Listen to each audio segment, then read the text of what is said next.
Britain का मजाक उसी को पड़ा भारी। भारत ने दिखा दिया बाहर का रास्ता। श्रीलंका दिखा रहा था भारत को नजर। भारत ने कर दिया श्रीलंका के द्वीप की वापसी का ऐलान। दोस्तों, भारत ने बीते कल श्रीलंका और ब्रिटेन को बहुत गहरा सदमा देने वाली खबर दी है। ब्रिटेन की सालों की उम्मीद पर पानी फेर दिया है और श्रीलंका की रातों की नींद भी गायब होने वाली है। चीन के बहकावे में आकर अभी तक श्रीलंका चीन की भाषा बोल रहा था। सालों पहले श्रीलंका ने भारत के एक द्वीप पर कब्जा कर लिया था, जो कि अब उसकी मुसीबतों में इजाफा कर रहा है। क्या कुछ खबर है, इसके बारे में हम आपको आगे बताएंगे, लेकिन उससे पहले ब्रिटेन को कौन सा भारत ने सदमा दिया है, उस खबर को जान लेते हैं। दरअसल भारत में बन रहे एक लड़ाकू विमान को लेकर शुरुआत में ब्रिटेन ही वह पहला देश था जिसने भारत की काबिलियत पर शक किया था।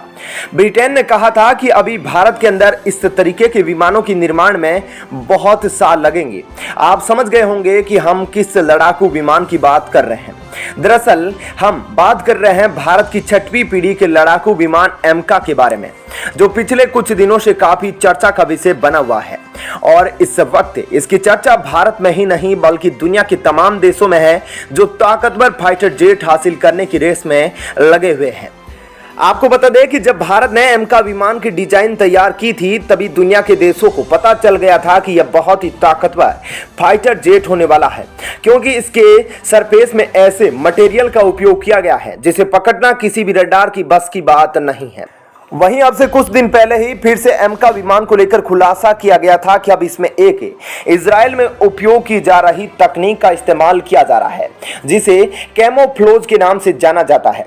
दरअसल एमका की सरफेस की कोटिंग ऐसी मटेरियल से तैयार की जाएगी जो आंखों से दिखाई नहीं देगा, और इसमें रडार से निकलने वाली तरंगों को भी अवशोषित करने की पहली से तकनीक का इस्तेमाल किया जा रहा है, जिससे यह विमान तो असल में खतरनाक होने वाला है। चाहे अमेरिका का F-35 हो, F-22 हो, या चीन का J-20 या फिर रशिया का सुखोई 57 हो, कोई भी एमका के दायरे में इर्द गिर्द नजर नहीं आता है। यह सभी विमान 2300 किलोमीटर की स्पीड से भी नहीं उड़ सकते हैं, जबकि डीआरडीओ ने ऐलान किया है कि भारत का एमका 2600 किलोमीटर की स्पीड से आसमान में कहर बरसाएगा। उधर राफेल और यूरोपियन फाइटर टाइफून बनाने वाली कंपनी भी डीआरडीओ और हाल की काबिलियत को सलाम कर रहे हैं और एमका फाइटर जेट के निर्माण का हिस्सा बनना चाहते हैं। फ्रांस, अमेरिका और ब्रिटेन भारत के एमका के निर्माण में मदद करने के लिए लाइन में लगे हुए हैं, लेकिन यहां पर भारत ने ब्रिटेन को बहुत तगड़ा झटका दिया है। ब्रिटेन अभी तक मान रहा था कि जिस तरीके से डीआरडीओ और ब्रिटेन की कंपनी रॉयल रॉयस के बीच एमका के इंजन के निर्माण को लेकर बातचीत चल रही है, उससे भारत रॉयल रॉयस के साथ मिलकर इंजन का निर्माण कर सकता है। लेकिन यहां पर भारत ने रॉयल रॉयस के द्वारा दिए गए ऑफर को ठुकरा दिया। क्या कुछ खबर है, आइए आपको विस्तार से बताते हैं। दरअसल आपको बता दें कि रॉयल रॉयस और सैफ्रॉन दोनों कंपनियां भारत को टेक्नोलॉजी ट्रांसफर करने पर सहमत हो गई थी और इस बात पर दोनों देश राजी थे कि इंजनों का निर्माण मेक इन इंडिया प्रोजेक्ट के तहत किया जाएगा और भारत को इन दोनों कंपनियों में से किसी एक का चुनाव करना था। अब जो खबर मंत्रालय की ओर से बाहर आई है, उसमें मंत्रालय के अधिकारियों ने कहा है कि 1 महीने के भीतर फ्रांस की कंपनी सैफ्रॉन से बातचीत को खत्म करने पर जोर दिया गया है।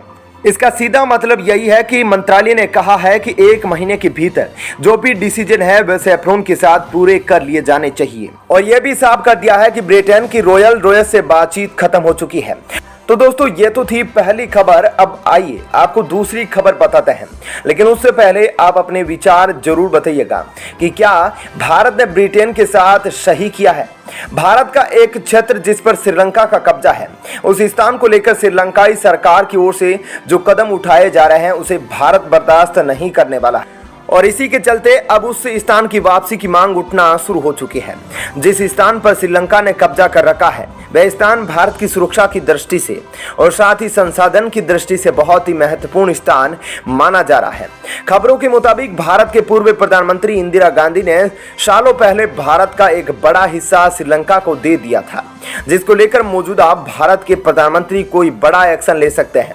हाल ही में श्रीलंका को भारत ने आर्थिक मदद की थी, लेकिन श्रीलंका को भारत से ज्यादा चाइना से उम्मीद थी। उधर जब चाइना ने देखा कि श्रीलंका की अर्थव्यवस्था पूरी तरह से टूट चुकी है और श्रीलंका कभी भी उसके दिए गए पैसों को वापस नहीं करेगा, तो चीन ने श्रीलंका को उधार पैसे देने से इनकार कर दिया। उधर भारत हमेशा से ही जरूरतमंद देशों की सहायता करता आया है। भारत जरूरत पड़ने पर यह नहीं देखता कि भारत का कौन सा देश दुश्मन है और कौन से देश के साथ मित्रता है। यूनाइटेड नेशन के स्थायी सदस्य भी कोविड के दौरान वे कार्य नहीं कर पाए जो भारत ने कर दिखाया। भारत ने पाकिस्तान तक को वैक्सीन पहुंचाने में काम किया। भारत की पिछले कुछ सालों से जिस तरीके की रणनीति रही है, उससे बड़े बड़े देशों ने भारत से मदद की उम्मीद जताई है। अब खबर आ रही है कि इंदिरा गांधी के द्वारा लिए गए फैसले को, जिसके जरिए भारत ने अपना एक कीमती टुकड़ा श्रीलंका को सौंप दिया था, उसको वापस लेने की मांग उठ रही है। जिस स्थान की वापसी की मोदी सरकार से अपील की जा रही है, उस स्थान का नाम कच्चा तीऊ द्वीप है। भारत और श्रीलंका के बीच जिसको लेकर विवाद बढ़ सकता है। आपको बता दें कि यह कच्चा तीऊ द्वीप भारत के रामेश्वरम और श्रीलंका के बीच स्थित है। इतिहास में यह तमिलनाडु का रहा है, लेकिन साल 1974 में भारत और श्रीलंका के बीच एक संधि हुई थी, जिसके तहत भारत की ओर से यह द्वीप श्रीलंका को दे दिया गया था।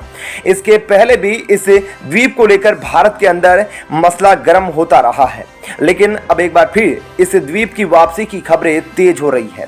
1974 में हुई इस संधि के बाद भी भारत के तमिलनाडु के मछुआरों और श्रीलंका के बीच इस द्वीप को लेकर झड़पें होती रही है। दरअसल इस द्वीप को लेकर मामला तब तूल पकड़ा जब समुद्र की सीमाओं से संबंधित अंतर्राष्ट्रीय नियम बनाए गए और इसके चलते भारतीय मछुआरों को इस पर मछली पकड़ने की अनुमति नहीं दी गई। लेकिन इस बीच श्रीलंका के द्वारा भारतीय मछुआरों को यह छूट दी गई कि वो कच्चा तीऊ द्वीप पर आराम कर सकते हैं और अपने नेट को सुखा सकते हैं, लेकिन मछली नहीं पकड़ सकते। लेकिन उधर कुछ सालों से लगातार इस द्वीप से खबरें आती रही है कि श्रीलंका की ओर से भारतीय मछुआरों को जबरदस्ती हिरासत में लिया जा रहा है। अब भारत ने जिस स्थान को श्रीलंका को दिया था, अब उसी स्थान को लेकर भारत पर प्रतिबंध लगा दिए गए हैं और भारत के लोगों को उस स्थान पर जाने से हिरासत में लिया जा रहा है। इस द्वीप को लेकर कई बार संसद में भी मांग उठ चुकी है। कई बार भारतीय भी इसे वापस करने के लिए सरकार पर दबाव बना चुके हैं। आपको बता दें कि यह जो द्वीप है उसका क्षेत्रफल 1.1 वर्ग किलोमीटर है, जिसे तत्कालीन समय में माना जा रहा था कि समुद्र का जल स्तर बढ़ने से यह स्थान डूब जाएगा। लिहाजा भारत ने श्रीलंका को सौंप दिया।